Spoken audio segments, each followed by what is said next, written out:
প্রিয় দর্শক, আসসালামু আলাইকুম। সবাইকে স্বাগতম জানিয়ে শুরু করছি আমার আজকের পর্ব। আজকে 1.5 কাপ ময়দার 2টি ডিম দিয়ে দারুণ মজার হেলদি সকাল বিকেলে নাস্তা তৈরি করে দেখাবো। ঘরে থাকা অল্প কিছু উপকরণ দিয়ে ঝটপট তৈরি করে নিতে পারবেন। আপনারা চাইলে বাচ্চাদের টিফিনের জন্য বানিয়ে নিতে পারবেন। বাচ্চারা ভীষণ পছন্দ করবে, একবার খেলে বারবার খেতে ইচ্ছে করবে, এতটাই টেস্টি হয়। তো চলুন রেসিপিটি দেখে নিচ্ছি। প্রথমে একটি মিক্সিং বলে 1.5 কাপ পরিমাণ ময়দা নিয়ে নিচ্ছি। আপনারা চাইলে আটা ব্যবহার করতে পারবেন। 1.5 চা চামচ পরিমাণ চিনি দিয়ে দিচ্ছি স্বাদ মতো লবণ। 1 চা চামচ পরিমাণ ইস্ট দিয়ে দিচ্ছি। 1 টেবিল চামচ পরিমাণ সয়াবিন তেল দিয়ে দিলাম। শুকনো উপকরণগুলো ভালো করে মিশিয়ে নিতে হবে। হাত দিয়ে ঘষে ঘষে তেল ময়দার সাথে খুব ভালো করে মিশিয়ে নিচ্ছি। যখন দেখবেন হাত দিয়ে মুঠ করলে এরকম দলা পেকে যায়, তখন বুঝতে হবে ময়ানটা একেবারে পারফেক্ট হয়েছে, অর্থাৎ তেল ময়দার সাথে খুব ভালো করে মিশে গিয়েছে। এবার এর মধ্যে অল্প অল্প করে কুসুম গরম পানি দিয়ে মোটামুটি সফট একটা ডো তৈরি করে নেব। পানিটা একবারে দেওয়া যাবে না, অল্প অল্প করে দিয়ে মিশিয়ে ডোটা তৈরি করে নেবেন। ডোটা মাখানো হয়ে গিয়েছে। এই ডোটাকে আরও কিছুক্ষণ সময় নিয়ে মথে নিতে হবে। উপরে সামান্য পরিমাণ তেল মেখে নিচ্ছি, এতে করে ডোটা ড্রাই হয়ে যাবে না, একেবারে সফট থাকবে।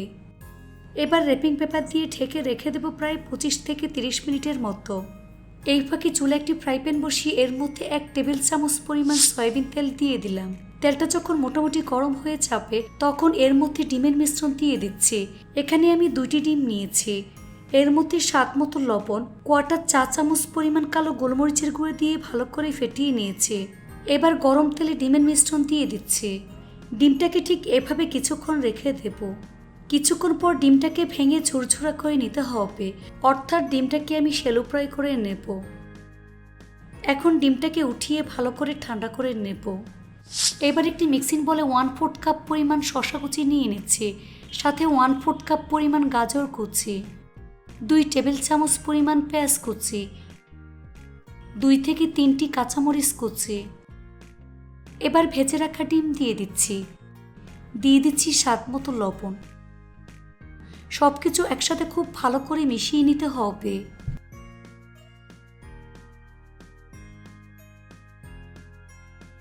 এর মধ্যে 2 টেবিল চামচ পরিমাণ মেয়োনিজ দিয়ে দিচ্ছি, সাথে 1 টেবিল চামচ পরিমাণ টমেটো সস দিয়ে ভালো করে মিশিয়ে নিচ্ছি।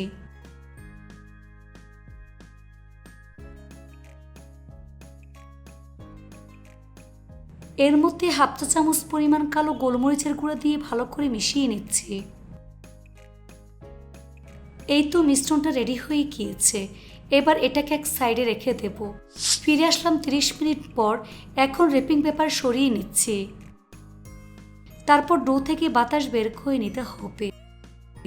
এই পর্যায়ে খুব বেশি মাখা যাবে না, আলতোভাবে বাতাস বের করে নিলে হবে। তারপর সমান 2 ভাগে ভাগ করে নিচ্ছি। এখান থেকে 1 ভাগ নিয়ে ঠিক এভাবে গোল বলের মতো আমি তৈরি করে নেব।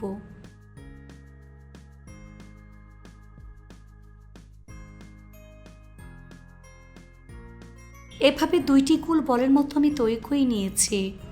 এখান থেকে একটি বল বোর্ডের উপর নিয়ে হাত দিয়ে আলতোভাবে চেপে বাটির মতো আমি শেপ দিয়ে দিচ্ছি।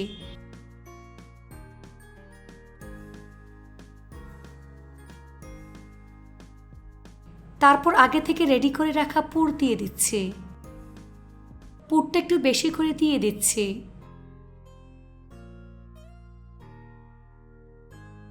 এবার এক সাইড থেকে ঠিক এভাবে ভাঁজ করে মুখটা বন্ধ করে দেব। এভাবে পেঁচিয়ে পেঁচিয়ে খুব ভালো করে সিল করে দিতে হবে, তা না হলে ভাজার সময় পুর বের হয়ে যাবে। হাতের তালু দিয়ে এভাবে চেপে চেপে চ্যাপটা করে রুটির মতো শেপ দিয়ে দিচ্ছি।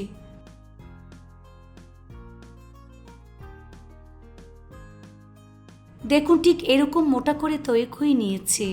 দেখে হয়তো বা বুঝতেই পারছেন। এই তো একটি নাস্তা আমি তৈরি করে নিয়েছি। বাকি নাস্তাটাকে আমি একইভাবে তৈরি করে নিয়েছি, আর র্যাপিং পেপার দিয়ে অবশ্যই ঢেকে রাখতে হবে। চুলা একটি ফ্রাই প্যান বসিয়ে এর মধ্যে 2 টেবিল চামচ পরিমাণ সয়াবিন তেল দিয়ে দিলাম। তেলটা যখন মোটামুটি গরম হয়ে যাবে, তখন এর মধ্যে একটি নাস্তা আমি দিয়ে দিচ্ছি।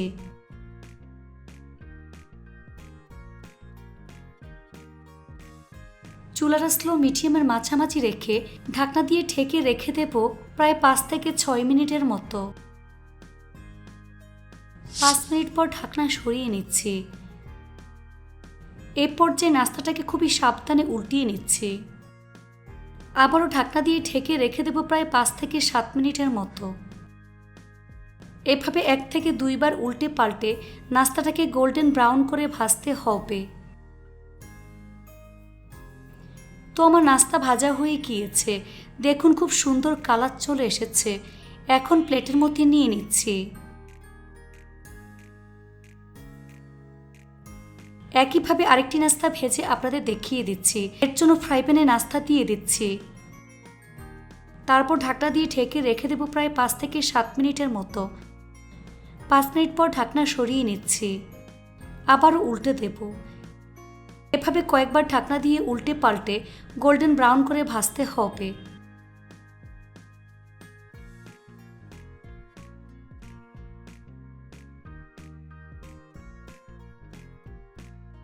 এই নাস্তাটাকেও আমি একইভাবে ভেজে নিয়েছি।